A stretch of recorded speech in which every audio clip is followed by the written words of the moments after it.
subject to paras 2 and 3 below by a majority of 10 to 5. Within parentheses, Justice Ijazul Ehsan, Justice Munib Akhtar, Justice Sayyid Mazahir Ali Akbar Naqvi, Justice Aisha A. Malik, and Justice Shahid Wahid dissenting. Bracket close. The Supreme Court Practice and Procedure Act 2023 is sustained as being in accordance with the Constitution of the Islamic Republic of Pakistan, and to this extent the petitions are dismissed. By a majority of 9 to 6, Justice Ijazul Ehsan, Justice Munib Akhtar, Justice Yahya Afridi, Justice Sayyid Mazahir Ali Akbar Naqvi.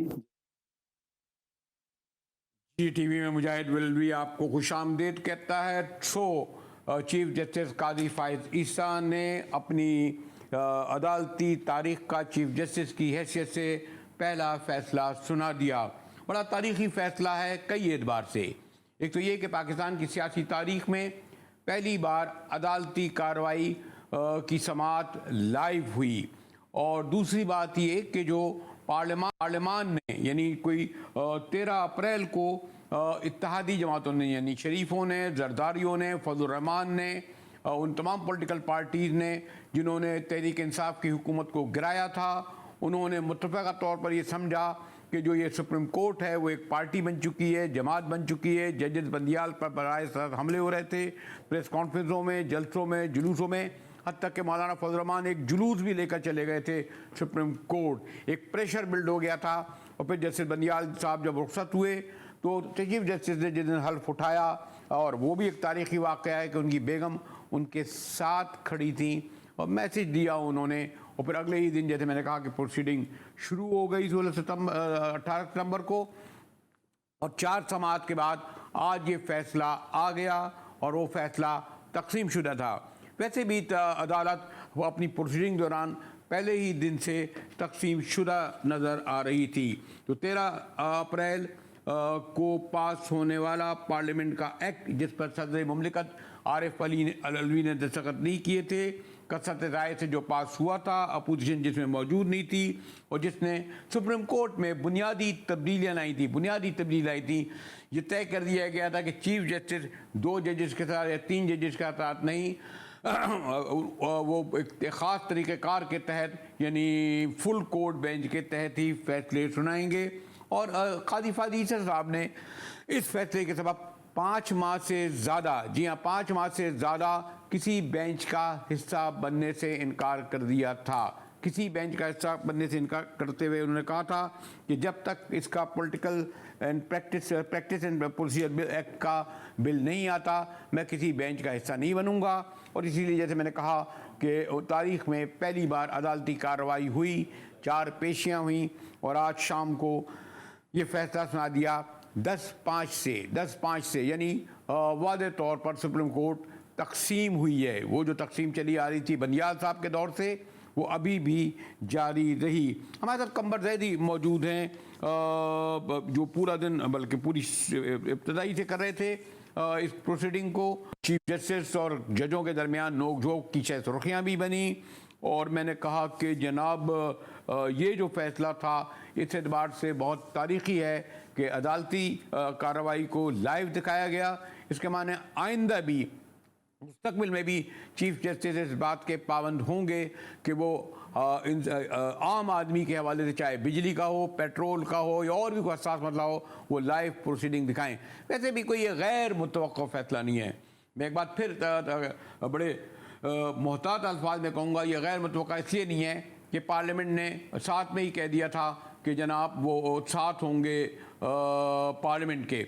हमारे साथ हमारे नुमाइंदे कंबर जैदी मौजूद हैं, और हमें attorney general अशतर Ausaf Ali भी ज्वाइन करेंगे। लेकिन मैं क्विक अपने रिपोर्टर से पूछ लूँ, कैसा माहौल था आज कंबर जैदी सुप्रीम कोर्ट का?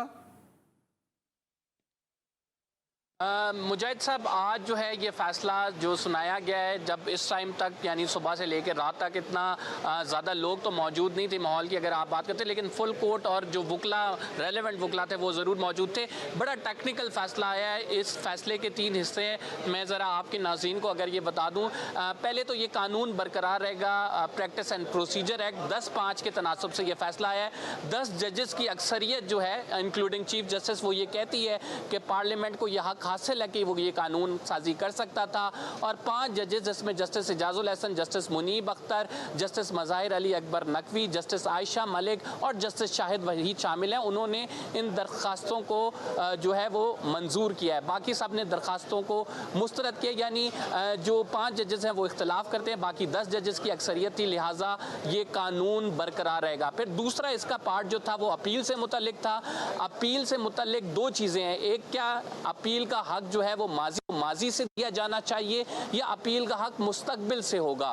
तो 8-7 की अक्सरियत से, यानी 8 लोग ये कहते हैं कि अपील का हक माजी से नहीं होना चाहिए। ये अपील बेसिकली 184(3) जो सुमोटो केस का इख्तियार है उन केसेस की अपील है। इसमें पहले अपील का राइट नहीं था, रिव्यू जो है बिल्कुल उसका लिमिटेड स्कोप था। शुक्रिया, सारा दिन कवर करते रहे। हमारे साथ इंतहाई सीनियर सीजनड कानूनदां अटॉर्नी जनरल रहे अशरफ अली साहब मौजूद हैं।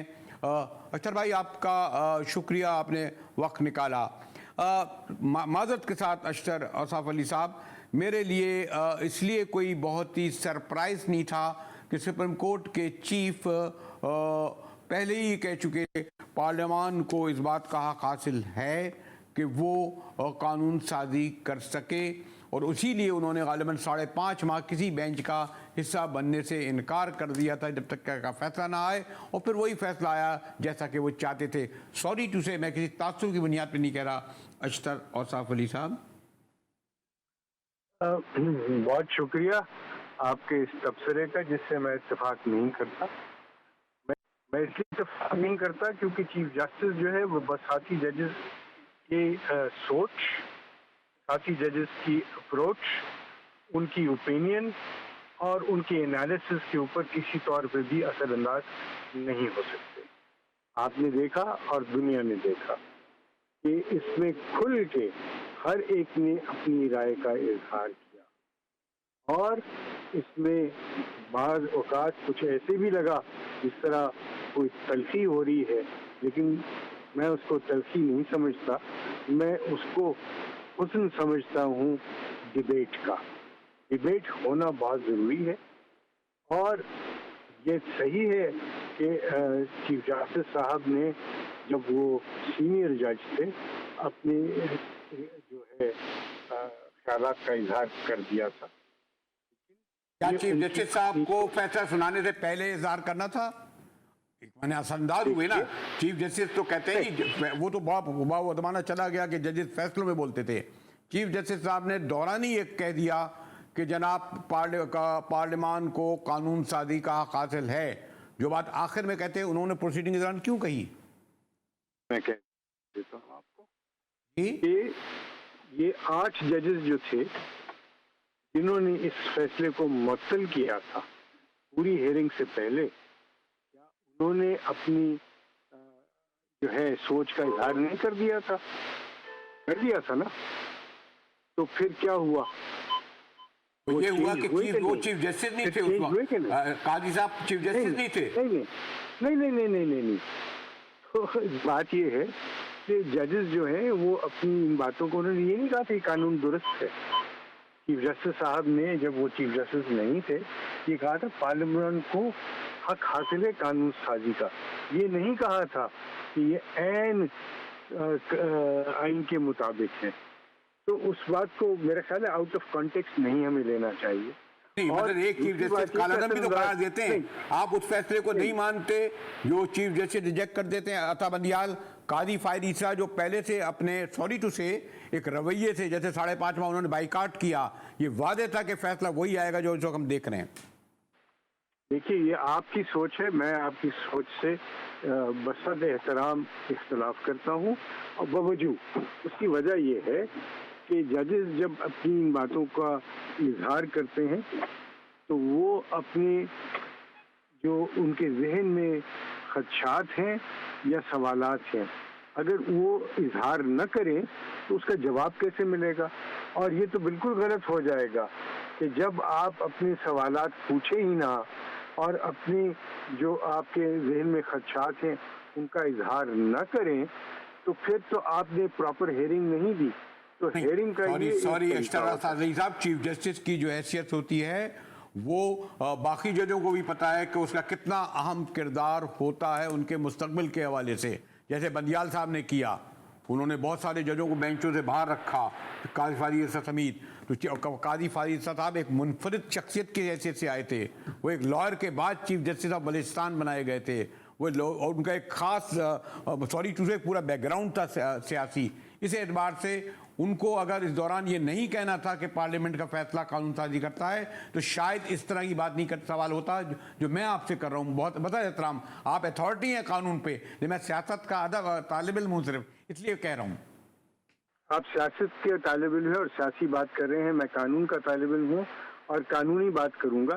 चीफ जस्टिस का सॉरी साहब, लेकिन ये भी बदकिस्मती है कि पाकिस्तान में कोई भी फैसला अदालती नहीं होता। भुट्टो का कत्ल हो, जस्टिस मुनीर का फैसला हो, नवाज शरीफ के साथ फैसला हो, क्या कानूनी था नवाज शरीफ के साथ फैसला?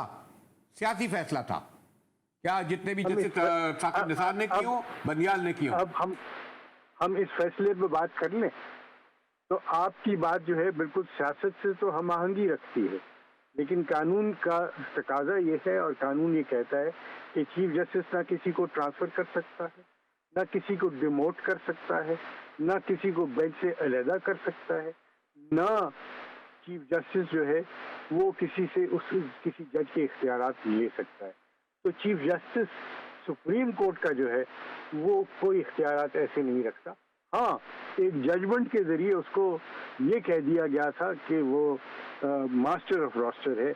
इस कानून ने उस मिथ को, उस लेजेंड को, उस सोच को खत्म कर दिया और इस जजमेंट ने कह दिया और सरेंडर कर दिया इन चीफ जस्टिस ने अपने इख्तियारात को कि वो रोस्टर भी खुद नहीं बनाएंगे। तो ये कितनी बड़ी चेंज है और कितनी बड़ी बात है, और जो आप एट्रीब्यूट कर रहे हैं इन चीफ जस्टिस साहब से, ये उसका बिल्कुल ऑपोजिट बात है, बिल्कुल ही ऑपोजिट बात है। कौन सा चीफ जस्टिस या कौन सा चीफ मिनिस्टर, कौन सा प्राइम मिनिस्टर अपने इख्तियारात जो है वो कहता है कि मैं सरेंडर करने को तैयार हूँ? और किसके लिए सरेंडर किया उन्होंने कानून की और आइन की सरबुलंदी के लिए किया है। और मैं समझता हूँ कि ये एक बहुत बड़ा स्टेप है, जिसके लिए बजाय इसके कि आप उनको कंडेम करें, मैं कहता हूँ कि आप नहीं कर रहा, मैं तो ऑब्जर्वेशन दे रहा हूँ। मैं इसलिए ऑब्जर्वेशन दे रहा हूँ कि काजी फारिद इरशाद साहब ने, आपकी नज़र में शायद ना हो, पहले ही दिन से एक मुतनाज़ा पैगाम दिया जब अपनी बेगम को, पाकिस्तान की तारीख में पहली बार अपनी बेगम को साथ खड़े होकर सदर को ये पैगाम दिया कि तुमने मेरी बेगम के साथ ये किया, मैं अब इनको साथ खड़े होकर हल्फ लूंगा। उसके बाद भी उनकी जो एक्ट नजर आए, चीफ जस्टिस जो है वो कह सकते थे कि मैं इस सदर मुमलिकत से नहीं करूंगा, तो कोई अनाद वाली बात नहीं थी। हाँ, ये मैसेज जरूर है और ये मैसेज मैं खुद भी इस चीज़ का दाई हूँ कि ख़वातीन हमारे शाना बशाना है, और अगर ये हमारे साथ न खड़ी हों और जिस तरीके से इन्होंने हमारा साथ दिया है अपने प्रोफेशन में या अपने कामों में, इस बात को सराहना चाहिए। और आज़ाद अदलिया के दौर में, वो भी काजी फारिद इरशाद के दौर में, 37 साल से बगैर किसी सरचार्ज के लाहौर की जेलों में जो औरतें हैं, उनको आप वो हक नहीं देंगे?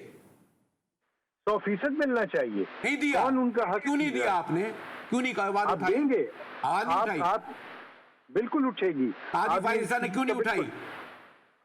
ये आने वाला वक्त बताएगा। क्या 4 माह हो गए कस्टर साहब, 4 माह हो गए साहब, 4 माह 4 माह क्या काजी फारिद इरशाद को इसलिए भी हो गए हैं? नहीं तो एक दिन भी अगर खातून जेल में हो तो इस तरीके से रखना, इस पर काजी फारिद इरशाद करना खामोश, मुजरमाना खामोशी नहीं है। ये भी मैं आपको बता दूं कि खवातीन को ढाल के तौर पे इस्तेमाल किया जाता है। खवातीन जो है, सॉरी, बिल्कुल मैं आपको बता दूं, और ये मेरा मुशाहिदा है। साबित कहाँ हुआ? मैं साबित करके बताऊंगा आपको। आप साबित नहीं किया। आपका मतलब ये बाबा, मैं तो प्रोसिक्यूटर नहीं हूँ, I am not the prosecutor. आप जरूर पिटीशन कीजिए, आप पिटीशन कीजिए उनके लिए। आपको नहीं कह रहा, काजी फारिद इरशाद आपको कह रहा हूँ। नहीं, आप कीजिए ना काजी फारिद इरशाद साहब के सामने। अस्कुट नोटिस क्यों नहीं दिया? Go ahead and do that. And I tell you, sir, I am going to confine myself कि मैं जो आप जिसके लिए आप तजज़िये के लिए आपने मुझे कॉल किया, मैं उस तक महदूद रहूँगा। जब उसके ऊपर हम बात करेंगे, हम बिल्कुल खुल के बात करेंगे। मैं एक लाइन में बस एहतराम ये कहता हूँ, एक कानूनदा की हैसियत से, एक सीनियर सीजन इंटेलेक्चुअल जिनको मैं बहुत हाई नजर से देखता हूँ, आप ये नहीं समझते थे कि कादी फायद ईसा साहब जो 1 माह से इस ओहदे पर मौजूद हैं, सबसे बड़े मनसब पे, वो कम से कम इस बात का उसको नोटिस देते कि जिन खवातीन पर अब तक 4 मामले आपने चार्ज नहीं लगाया, उन्हें इस तरह आप जेलों में ना रखे? I'm sure वो ये करेंगे। करा क्यों नहीं? उनसे पूछ लीजिए। आपसे इसलिए पूछ रहा हूँ कि आप कह रहे हैं कि करा क्यों करेंगे? मुझे यकीन है कि वो इन सब मामलात को देखेंगे। आपने इतने दिन गुजार दिए इन सारे सिलसिलों में कि आपने इस कानून के ऊपर जो चैलेंज किया होता, किसने चैलेंज किया होता? पीटीआई ने चैलेंज किया उनकी डिटेंशन को? बताइए मुझे आप। उन्होंने दिया तो आप भी नहीं देंगे? मैं तो जनाब, मैं इस आप आपको मैं नहीं कह रहा, जब मैं आपको कहता हूँ, सॉरी अशतर भाई, आपको नहीं, काजी साहब को मैं कह रहा हूँ, एक दिन, 1 घंटा, 1 मिनट भी अगर आप चार्ज दिए बगैर किसी खातून या किसी को रखते हैं तो आप काबिल ताज़ीर हैं। बिल्कुल, आप जो है इन मामलात को लेके चलिए, पीटीआई लेके चले। मैं पीटीआई का नहीं, मैं तो अब मैं करूं तो पीटीआई का। Just conclude. अच्छा, क्या ये इस केस की अपील हो सकती है? इस चीज की अपील, इसके जो फैसले की अपील जो है वो तो आपने खुद ही देख लिया कि 10-5 पे एक चीज के ऊपर है, 8-7 एक मामले के ऊपर है, 9-6 इसके ऊपर है। यही तो हुस्न है एक फुल कोर्ट का कि आप इन मामलात को निथार के देते हैं। और मुझे बताइए, इसमें कंप्लेनेंट कौन है? इसके किसके राइट्स मजरू हुए हैं? किसको राइट ऑफ अपील आप देना चाहते हैं? किसके राइट्स मजरू हो गए? इस बात का आप जवाब जरूर दीजिएगा मुझे, बल्कि कौम आपसे पूछेगी। पहुंचेगी मुझे क्यों बोलेगी? मैं तो एंकर हूं। किसके राइट्स मजरू हो गए? इसके हकूक मजरू हुए हैं, बल्कि लोगों को हकूक मिल गए। अच्छा, तो आप समझते हैं कि इस का क्या ये जो चैप्टर है क्लोज हो जाएगा? ये चैप्टर क्लोज होना चाहिए। ऐसे चैप्टर्स जो हैं ये क्लोज ही रहने चाहिए। आपने जैसे कहा, लाखों लोगों, मजलूम लोगों के केसेस पेंडिंग है जो इस तरह के केसेस की वजह से फंसे पुष्ट हो जाते हैं। अब मैं आपकी बात को आखिरी तौर पर ये रख के कि आपने ये कहा है कि चले बहुत मसरूफ थे, अब ये उन 37 औरतों का मैं ख़ास तौर पर इसलिए कहूँगा कि बहरहाल पाकिस्तान में इम्तियाजी सलूक होता है, उस केस को प्रायोरिटी देंगे और इसी तरह लाइव दिखाएंगे। अगर उन्होंने झंडे जलाए हैं, उन्होंने अगर पत्थर मारे हैं, उन्होंने अगर आगे लगाई हैं, उन्होंने नारे लगाए हैं, वो सब लाइव दिखाएंगे फिर। ठीक है ना? फिर और आप इस बात को भी कहिए कि जिन्होंने 9 मई में, यही 9 मई का मैं कह रहा हूँ, 9 मई के कह रहा हूँ, लाइव दिखाइए। 9 मई को किया, 25 मई पिछले बरस किया, जिन्होंने सब कुछ किया है उन सबको करारे वाकई सजा, बिल्कुल करारे वाकई सजा दे, खंभों पे लटकाएं लाइव, लेकिन ये भी दिखाएं आप लाइव। वो भी गलत होगा। कानून के मुताबिक फैसला करें। कानून के मुताबिक साहब ने जब रवायत दी लाइव दिखाने की, तो इन औरतों का केस लाइव दिखाना चाहिए। अगर सुप्रीम कोर्ट में चलेगा तो जरूर दिखाएंगे। साहब, अगर माजरत के साथ अगर मैंने आपसे कोई सवाल करने में जरा गुस्ताखी की हो, आवाज बुलंद की हो, तो कोई कतई तौर पे मेरा आपसे सवाल नहीं है, जिनसे है आप जानते हैं। मैं आपको उनके सवालों का मैं आपको जवाब नहीं दे सकता। नहीं, मैं तो ऐसे कह रहा हूँ कि at the end the lighter वे कि सॉरी कभी मेरी आवाज़ बुलंद हो गई हो, क्योंकि आप जिस पाए के वकील हैं, जिस तरह मेरे काबिल एहतराम है, मुझे लगा कि मैं थोड़ी गुस्ताखी हुई है यहाँ बैठकर। अरे नहीं, यही तो डिबेट होती है। Thank you so much Ashraf Ali साहब। साहब, मैंने कहा ना कि साबिक अटॉर्नी जनरल अशरफ अली बड़े पाए के जैयत वकील हैं, लॉयर हैं, स्कॉलर हैं, और ब्रेक के बाद आएंगे तो बड़े सीनियर सीजनड साबिक अटॉर्नी जनरल अनवर मंसूर खान साहब से गुफ्तगू होगी, लेकिन ज़रा हट के, इस फैसले से हट कर ओवरऑल इस केस के पस मंज़र में हमारे साथ रहिएगा।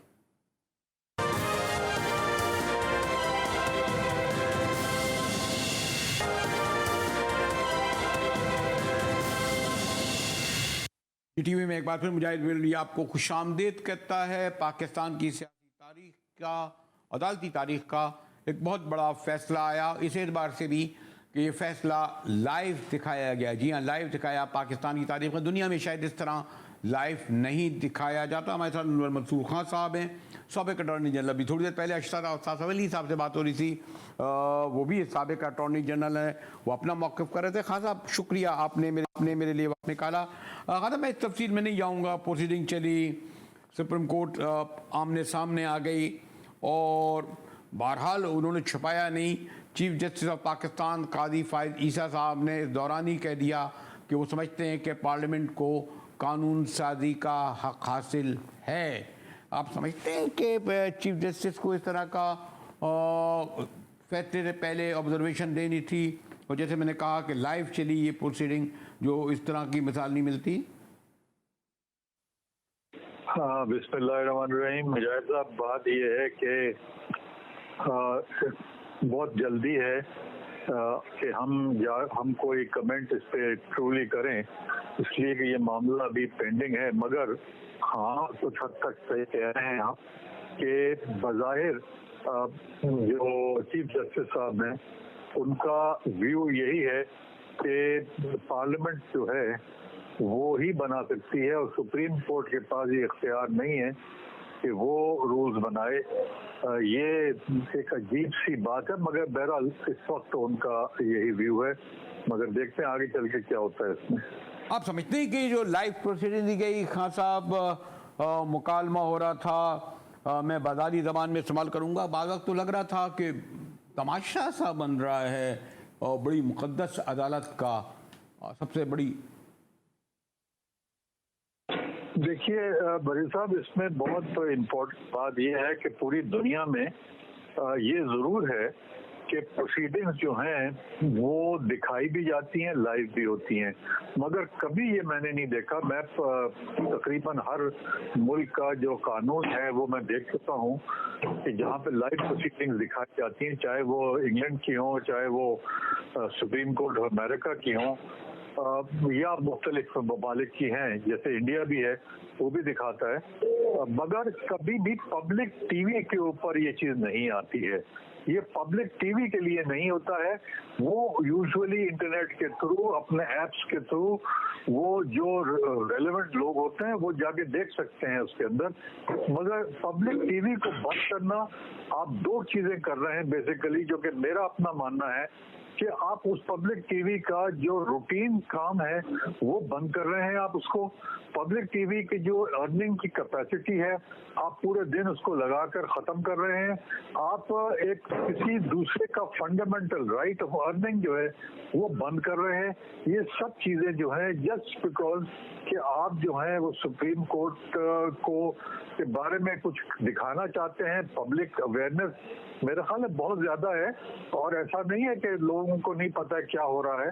मगर इसके अंदर जो सबसे खराबी हुई है वो ये हुई है कि जो जजेस आपस में मुकालमा करते हैं, जो एक दूसरे के ऊपर तंजिया या वैसे अल्फाज इस्तेमाल करते हैं, जो जजेस और वकला के दरमियान में जो होते हैं, वो सब बातें जो हैं वो भी पब्लिक के सामने आ रही हैं, जो कि नहीं आनी चाहिए। हाँ साहब, मैं बिल्कुल एक, वैसे तो मैंने कहा ज़रा वक्त कम है इसलिए बिल्कुल आखिरी सवाल पर आ जाता हूँ। आखिरी सवाल आपसे, तो मैं आई वॉज एंजॉइंग कि मैं आपसे गुफ्तगू जारी रखता, लेकिन वक्त की कमी के सबब मैं आखिरी सवाल ही करूँगा, बहुत ही कोशिश करूँगा कि उसमें एक बात ये भी एक और है जो आप कह रहे थे कि लोग फिर एंजॉय करते करेंगे आइंदा चलकर, कि मसलन कल मैंने देखा कि एक वकील साहब 4 घंटे तक लाइव मौजूद रहे, और कल अनवर मंसूर खान साहब भी ये कह सकते हैं कि भाई मेरा केस बड़ा अहम है, कई एतबार से बिजली पर और पेट्रोल पर, आवाम के हुकूक पर, इसको भी लाइव दिखाया जाए। कुछ लोग कहेंगे जो ख़वातीन जेलों में हैं जनाब, उनका केस भी लाइव दिखाया जाए, तो और फिर उसको ये चैलेंज करेंगे ना चीफ जस्टिस साहब को, तो फिर इनकारी मुश्किल होगी ना मोहतरम अनवर मंसूर खान साहब। देखिए, मैंने जिस तरह से देखा है और जिस तरह से प्रोसीडिंग्स चल रही हैं कोर्ट के अंदर, वो तो जो बातें एक सेट ऑफ लॉयर्स कर रहे हैं जो चीफ जस्टिस साहब को पसंद आ रही हैं, वो उनको तो पूरी खुली आज़ादी होती है कि वो 4 घंटे करें, 6 घंटे करें, चाहे वो फैसल सिद्दीकी हो, चाहे वो सलाउद्दीन अहमद हो, या मगर जब दूसरी साइड के लोग आर्गू करते हैं तो फिर उनके ऊपर कसदने लगाई जाती हैं। और यही एक तमाशा आपको पता है परसों हुआ कि जिसके अंदर इम्तियाज सिद्दीकी को बहुत सख्ती से मना कर दिया कि आप आर्गू मजीद नहीं कर सकते हैं। ये बातें जो हैं जो है उसकी वजह से जो इम्पोर्टेंट केसेस हैं इनफैक्ट वो सब के सब रुक गए हैं।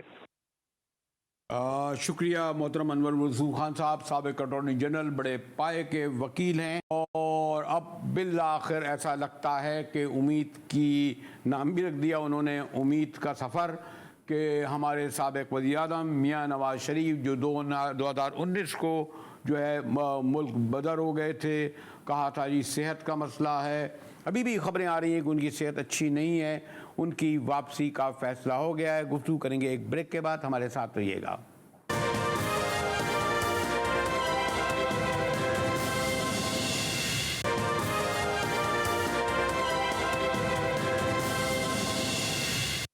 टीवी में एक बार फिर मुजाहिद आपको खुशामदीद कहता है। बिल आखिर 2019 को जो मियाँ साहब पाकिस्तान छोड़कर गए थे, कहा था सेहत का मसला है।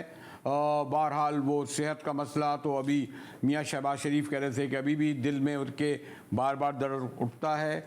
अल्लाह उनको अपनी खैरियत से हिफ्ज़ व ईमान में रखे और पूरी सेहत के साथ तशरीफ़ लाएँ, इलेक्शन लड़ें, और अगर उनके पास पूरी फोर्स है तो प्राइम मिनिस्टर ही बने। हमारे साथ अरसलान भट्टी साहब हैं। भट्टी साहब, अब तो किसी बात की गुंजाइश नहीं रही, लंदन से जहाज़ रवाना हो चुका है जद्दा से दुबई, दुबई से फिर एक सहाफ़ियों और अपने हामियों के साथ लाहौर 21 अक्टूबर, ऐसा ही है? जी बरेली साहब, बहुत शुक्रिया आपका। बिल्कुल ऐसा ही है जी कि मियां नवाज शरीफ से कुछ तकरीबन 1 घंटा कबल जो है वो हीथ्रो एयरपोर्ट की जानिब रवाना हुए। खुसूसी जहाज वहाँ पर तैयार था जिसमें बहुत सारे सहाफ़ी थे, उनके दोस्त थे, उनके ख़ानदान के कुछ अफराद थे, और उसके बाद उन्होंने वहाँ से उड़ान भरी। अब वो सऊदी अरब की जानिब रवा दवा हैं। 5 से 6 दिन वो रहेंगे सऊदी अरब, उसके बाद वहाँ से वो अबू धाबी आ जाएंगे, और उसके बाद 5 से 6 दिन उनका वहाँ पे क़याम है। यानी 21 को 2 यानी 11 दिन, 5-6 दिन उधर और 5 दिन वहाँ पे, और 11 दिन पूरे करने के बाद 21 को वो वहाँ से चलेंगे दोपहर में, और शाम को 6:21 पर ही जो है उनका जहाज लाहौर लामा इकबाल इंटरनेशनल एयरपोर्ट पर लैंड करेगा, जहां से उनको बजरिया हेलीकॉप्टर जो है वो मीनारे पाकिस्तान, एक बड़ा जलसा वहां पर जो है पाकिस्तान मुस्लिम लीग नून ने प्लान कर लिया है, वहां पर वो पहुंच। लेकिन ये आप भट्टी साहब, आप ये नहीं समझते कि मियाँ साहब की इस तरह की सेहत है, बहरहाल अबू धाबी से फासला 2-2.5 घंटे का ही हो, और फिर एक हेलीकॉप्टर में बैठे 3 घंटे 4 घंटे, फिर उन्हें एक जलसे में रख दिया जाए। शहबाज शरीफ साहब कह रहे थे अभी भी दिल में दर्द उठता है, तो हम कुछ तो ये कह रहे थे कि अगले दिन शायद मीनारे पाकिस्तान में जलसा करने जा रहे थे। पहले ये था प्लान कि जी 22 को यानी इतवार वाले दिन जलसा किया जाए, लेकिन उन्होंने कहा कि नहीं, जिस दिन वो आएंगे उसी दिन ही अपना माशी प्लान और पाकिस्तान को ठीक करने के हवाले से और जो कुछ हुआ है उसी दिन ही वो जो है मियाँ नवाज शरीफ जो है वो वहीं पर अपने मीनारे पाकिस्तान के जलसे में जो खिताब करेंगे उसमें बताया जाए, क्योंकि अगले दिन जो है वो शायद टेम्पो नहीं बन सकेगा जो 21 अक्टूबर को उनकी आमद के बाद बनेगा।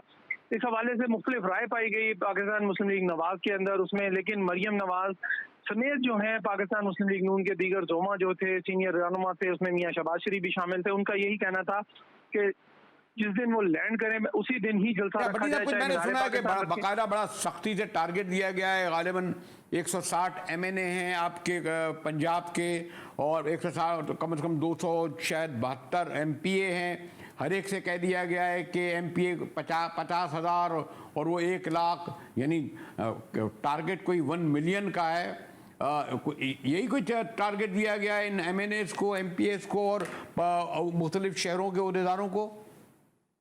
जी बिल्कुल, इसी तरह आपने बिल्कुल दुरुस्त कहा है कि इसमें कोई दो राय नहीं है कि उसमें जो टारगेट है वो तो 10 लाख का ही दिया गया है कि कम से कम इतने लोग वहाँ पर जो है वो जमा किए जाएं, और उसमें तमाम MNAs को, तमाम MPAs को, जो बल्दियाती नुमाइंदे हैं, उसके साथ साथ जो टिकट होल्डर्स हैं और जो जीते हुए हैं, जो जीते नहीं हैं, जो हारे थे वो भी, और जो पुराने लोग हैं, उन सबको टारगेट दिया गया है कि जी आपने अपने आखिरी बात ये बात अब क्लियर हो गई कि मियाँ साहब जहाज से जेल नहीं जाएंगे, उनकी ज़मानत उनकी फैमिली या कोई कब्ल ले लेगी या उनकी जेल में ज़मानत हो जाएगी? यानी ये कि अगर इस बारे में क्विक मुझे बताइए। जी बिल्कुल ऐसे ही है कि जो कानूनी हुक्म थे उसमें मैंने मियां शहबाज शरीफ से जब ये प्रेस कॉन्फ्रेंस उन्होंने की आज से 5 दिन कबल पिछले जुमे को, तो मैंने उनसे ये सवाल किया था। उन्होंने कहा जी कानूनी जो हमारे माहिरीन हैं उन्होंने आपके उनके पहुंचने से लैंड करने से पहले उनको प्रोटेक्टिव बेल जो है वो मिल जाएगी। इसमें कोई दो राय नहीं है कि मियां नवाज शरीफ जो है अगर वो पहुंचते और अगर बेल नहीं मिलती तो डेफिनेटली वो जेल में उनको जाना पड़ना था, लेकिन अब उसकी प्रोटेक्टिव बेल के तमाम कागजात जो है वो आज या कल में सुबह में किसी भी वक्त अदालत में जमा कर साफी बड़े पुरजोश हैं। मियां साहब के हामियों का बड़ा वफ्द जो है दुबई अबू धाबी या दुबई यहाँ से भी आएंगे वो लोग और उनके हामी आएंगे साथ। बिल्कुल बहुत सारे लोग जो हैं वो लंदन से उनके साथ रवाना हुए हैं। कुछ लोग यहाँ से सऊदी अरब गए, वहाँ उम्रा अदा करने के बाद जो है मियां साहब के साथ आएंगे। कुछ लोग यहाँ से लाहौर से भी और बाकी दीगर शहरों से भी, इस्लामाबाद से, कराची से जो हैं वो दुबई पहुंचेंगे और वहाँ से मियां साहब का जो जहाज जो उनका है उसके साथ ही उनको यहाँ पे भट्टी साहब अरसलान भट्टी साहब ब्यूरो चीफ लाहौर हमें बहुत तफसील से की वापसी का सफ़र, फिर उनकी आमद के बाद उनकी सरगर्मियों के बाद बता रहे थे। इसके साथ ही GTV से मुजाहिद वली को इजाज़त दीजिए।